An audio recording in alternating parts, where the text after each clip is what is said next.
धाराशिवमधून महत्त्वाची बातमी आहे। वालवड इथे शेतीत 5 फुटांचे खड्डे पडलेले आहेत। दुधनी नदीला आलेल्या पुरामध्ये शेतकऱ्यांच्या जमिनी अक्षरशः वाहून गेल्या आहेत। महाराष्ट्राचे उपमुख्यमंत्री अजित पवार दुपारी भूम तालुक्यातल्या वालवड इथल्या नुकसानीची पाहणी करणार आहेत। अजित पवारांच्या दौऱ्यापूर्वी एनडीटीव्ही मराठीचा वालवड गावातला नुकसानीचा ग्राउंड रिपोर्ट आपण पाहतोय।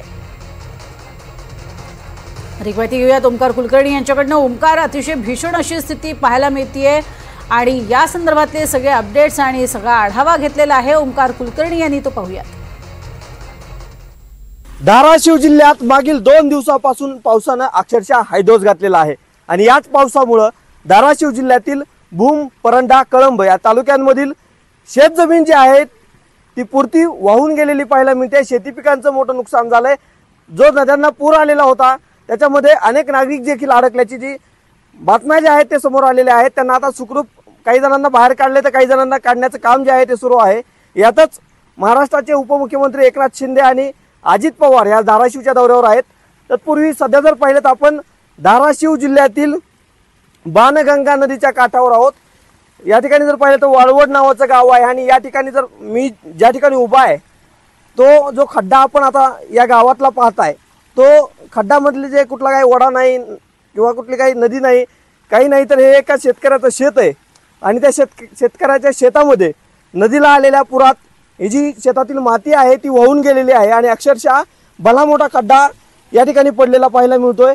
शेतीची जी पिकं आहेत ती या ठिकाणी पूर्णपणे जमीनदोस्त झालेलं आपल्याला या दृश्यांमध्ये कुठेतरी पाहायला मिळतंय। या ठिकाणी मी उभा आहे त्या ठिकाणी जवळपास माझ्या नरड्या एवढा, माझ्या छातीपेक्षा उंच असा खड्डा जो आहे तो या ठिकाणी पडलेला आपल्याला दृश्यांमध्ये पाहायला मिळतोय। शेतीतील पाणी जे आहे ते अक्षरशः या ठिकाणाहून मोठ्या प्रमाणात कोसळताना पाहायला मिळते। थोडा आता हे जे पाणी आहे ते काहीशा प्रमाणात कमी झाले असे येथील स्थानिक जे आहे ते कुठेतरी सांगताना पाहायला मिळतात। आपण इथली परिस्थिती दाखवण्यासाठी थेट येथील बांधावरती आलेलो आहोत। नेमकं इथं या परिसरामध्ये किती नुकसान झालंय, काय नुकसान झालंय याचा आढावा जो आहे तो पण या परिसरामधून कुठेतरी घेताना पाहायला मिळतोय। इथं स्थानिक आपल्यासोबत आहेत। मला सांगा, कधी झालाय पाऊस सगळा एवढा? 3 दिवसापासून पाऊस चालू आहे। 3 दिवसापासून पाऊस चालू असल्यामुळे नदी पात्र बदलून नदीचं पाणी शेतात घुसल्यामुळे एवढं मोठं नुकसान झालेलं आहे। कुणाचं? तुमचं शेत आहे ना? नमस्कार, आम्ही अमोल शिंदे, गट नंबर 95/3। नदीचं पात्र सगळं शेतात घुसल्यामुळे आमच्या शेतात काय राहिलं नाही, पूर्ण सगळं हे झालंय। म्हणजे सोयाबीन सगळं गेलंय। सोयाबीन जाऊन आमच्या वरची सगळी माती निघून गेलेली आहे।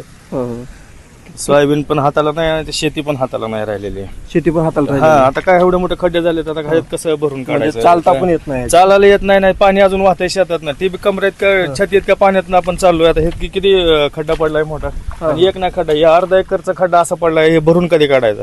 कधी नुकसान भरपाई व्हायची आमची? म्हणजे मोठ्या प्रमाणात नुकसान झालेलं आहे। आता हे जे आपण इकडे पाहतो, इकडे झाडं वगैरे वाहून आले, कधी नेमकं हे पाऊस झालेला? ही काल परवाचा पाऊस झालेला आहे। परवाचा पाऊस झाला आणि पलीकडे नदीच्या पात्राचं ते बंधारा आहे, त्या बंधाऱ्यामधून पण पाणी असं उलटून सगळं इकडे आमच्या शेतात आलेलं आहे। पूर्ण हे सगळं जवळजवळ इकडे हे आमच्या सगळे मोटरा वगैरे सगळ्या वाहून गेल्या। नदीवरचे ठेवलेलं सगळं पाणीचं सगळं स्रोत सगळं पाणी नदी सोडून पात्र सोडून अख्ख्या क्षेत्रात घुसलंय। जवळजवळ 7 हेक्टर क्षेत्र आहे आमचं इथून खाती कडापर्यंत। तिन्ही गटामध्ये असं सगळं म्हणजे नुकसान होत आलंय। सगळा गाळ नदीला वाहून गेला। जे शेतकऱ्याची जी मेहनत असती, वरच्यावरी माती, चांगली माती, ती सगळी पूर्ण नदीला गेलेली आहे। पूर्ण काहीच राहिलं नाही। आता हे उपदार यायला जवळजवळ 10-20 वर्ष लागतील का काय सांगू शकत नाही। हे जे आपण दृश्य पाहताय ते धाराशिव जिल्ह्यातील भूम तालुक्यातील ही दृश्य आहेत आणि याच ठिकाणी जर पाहिलं तर आज राज्याचे उपमुख्यमंत्री असलेले एकनाथ शिंदे आहेत, त्याचबरोबर उपमुख्यमंत्री अजित पवार देखील याच ठिकाणी पाहणीसाठी जर या गावामध्ये येणार आहेत। एकंदरीत जर पाहिलं तर हा जो पाऊस झालेला आहे त्यामुळं शेती पिकांचं जे आहे ते मोठ्या प्रमाणात नुकसान झालंय। अनेक ठिकाणच्या जमिनी ज्या आहेत त्या अशाच पद्धतीनं खरडून गेल्याचं जे आहे ते कुठेतरी पाहायला मिळत आहे। आपल्यासोबत तेथील ग्रामस्थ आहेत, आपण त्यांच्याशी संवाद साधणार आहोत। या ठिकाणी रोड जर पाहिला तर रोडला देखील मोठ्या प्रमाणात खड्डे जे आहेत ते पडलेले आहेत। अक्षरशः रोड हा जो आहे तो वाहून गेलेला आहे।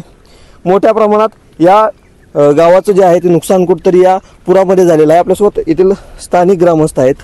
मला सांगा, कुठले आहेत तुम्ही? मी वालोड तालुका भूम जिल्हा धाराशिव।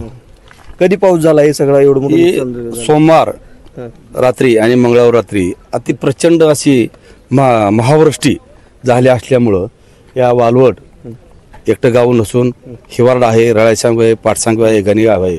या नदीचं नाव आहे दुधना नदी.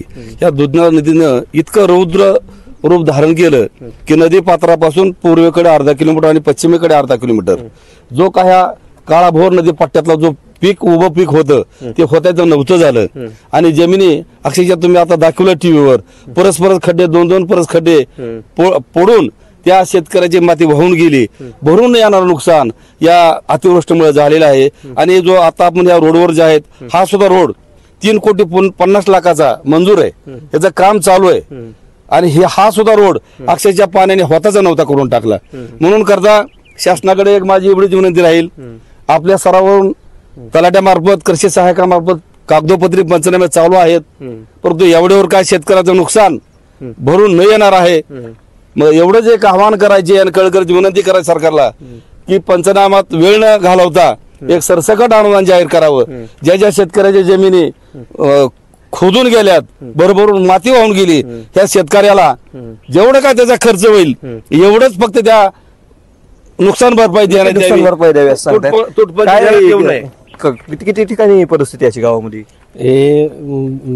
लय मोठे 3 नदीच्या अर्धा किलोमीटर इकडं अर्धा किलोमीटर इकडं एवढं झालेलं आहे. तरी शासनाने ह्याचा व्यवस्थित पंचनामा करून तलाट्याला व्यवस्थित पंचनामा करून नुकसान भरपाई देण्यात यावी एवढंच. तुम्ही कुठले मामा?